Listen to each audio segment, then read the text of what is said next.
Oke, kali ini kita mau ngebahas sesuatu yang unik banget.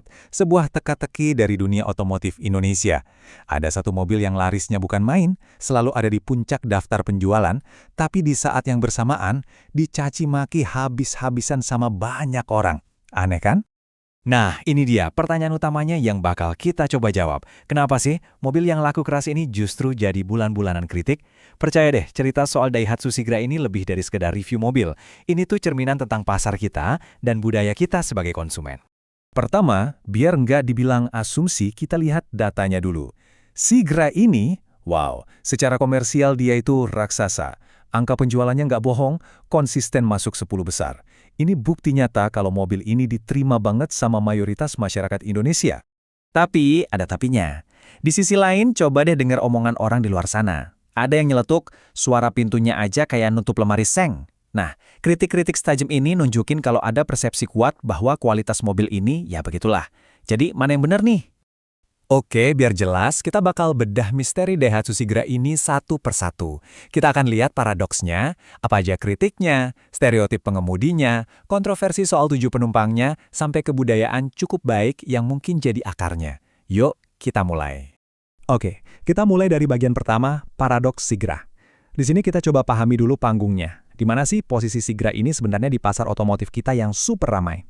Nah, Sigra ini masuknya ke kategori LCGC, atau gampangnya mobil murah ramah lingkungan. Kategori ini tuh kayak dua sisi mata uang. Buat sebagian orang, ini anugerah. Akhirnya mimpi punya mobil bisa kesampaian. Tapi buat yang lain, mobil LCGC itu ya identik dengan mobil yang kualitasnya seadanya. Waktu pertama kali muncul tahun 2015, Sigra ini bener-bener bikin geger. Coba bayangin, Anda bisa dapat mobil baru. Bukan bekas loh ya, 3 baris kursi, bisa muat 7 orang. Tapi harganya murah banget, rasanya kayak nggak mungkin kan? Inilah yang bikin dia jadi jawaban paling pas buat keluarga Indonesia yang budgetnya terbatas. Sekarang kita masuk ke bagian yang paling pedas. Apa aja sih yang sebenarnya dikeluhin orang-orang dari Sigra? Kita coba lihat kritik-kritiknya secara objektif, satu persatu. Nah, penting buat kita tahu, Sigra ini punya kembaran, namanya Toyota Calya. Logikanya begini, banyak yang merasa kualitas Calya aja udah ya mengkhawatirkan. Kalau Sigra, yang notabene versi lebih murahnya, ya kebayang kan persepsinya jadi lebih parah lagi. Terus gimana caranya harganya bisa semurah itu? Jawabannya, kompromi. Banyak banget kompromi kualitasnya. Mulai dari plat bodinya yang tipis, peredam kabin yang super minimalis, interior yang isinya plastik keras semua yang terkesan murah, sampai performa gas, kopling sama rem yang rasanya kurang halus. Belum lagi suspensinya yang terkenal keras dan nggak nyaman. Dan kompromi-kompromi ini tuh beneran kerasa di jalanan. Contoh paling gampang ya soal peredam kabin tadi. Katanya saking minimnya kalau lagi berhenti di lampu merah, kita bisa dengerin obrolan abang motor di sebelah. Serius loh. Dan masalahnya nggak berhenti di mobilnya aja. Kritik ini merembet sampai ke pengemudinya. Aneh ya. Jadi yang dihujat bukan cuma Sigranya, tapi juga orang yang nyetir Sigra. Nah, ini dia stereotipnya. Karena banyak banget Sigra yang dipakai jadi taksi online, muncullah cap pengemudi Sigra. Biasanya diasosiasikan sama cara nyetir yang, ya semaunya sendiri. Belok dadakan tanpa sen, atau jalan santai di lajur kanan. Adil atau enggak, tapi stereotip ini nempel banget. Ada satu lagi nih sumber kemarahan publik yang cukup besar. Ini soal klaim marketing utamanya yang paling digembar-gemborkan waktu awal keluar. Jadi begini ceritanya, waktu launching tahun 2015, Sigra dimarketingkan sebagai mobil 7 penumpang. Tapi, setelah beberapa tahun dipakai orang, banyak banget yang komplain. Katanya baris ketiganya sempit banget buat orang dewasa dan bikin suspensi amblas. Baru deh di tahun 2019, Daihatsu akhirnya klarifikasi kalau baris ketiga itu cuma buat anak-anak. Jeda 3 tahun loh, jelas aja banyak yang merasa ketipu.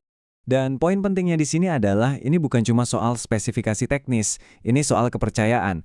Banyak pengamat otomotif dan juga masyarakat umum yang merasa ini tuh udah masuk kategori pembohongan publik. Oke, ini pertanyaan pamungkasnya. Kalau masalahnya segitu banyak, kok bisa penjualannya tetap meroket? Nah, ini dia bagian paling menarik dari pembahasan kita, yang mungkin jawabannya ada di diri kita sendiri. Kunci buat memahami paradoks ini ada di satu kata sakti orang Indonesia. Wajar. Ya, wajar. Harganya segini, ya wajar dapatnya begini. Namanya mobil murah, ya wajar kalau tipis. Konsep wajar inilah yang jadi pembenaran untuk semua kompromi yang ada. Dan mindset wajar ini, sadar atau nggak sadar, menciptakan sebuah siklus.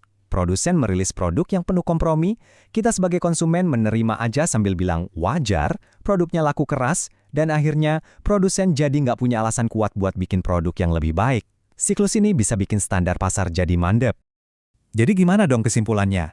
Mari kita lihat Sigra versi terbaru, terus kita balik lagi ke pertanyaan awal kita. Mobil ini sebetulnya patut kita syukuri atau harusnya kita kritik habis-habisan? Untuk Sigra yang model baru, memang ada beberapa perbaikan. Tapi kalau kita lihat detailnya, model yang paling dasar itu rasanya ya masih mirip banget sama yang lama. Peningkatan yang lumayan kerasa, fitur-fitur keamanan kayak dual airbag, ABS, EBD, itu semua adanya di tipe yang lebih mahal. Pada akhirnya, semua kembali ke cara kita melihatnya. Ada dua kubu. Kubu pertama adalah kubu bersyukur.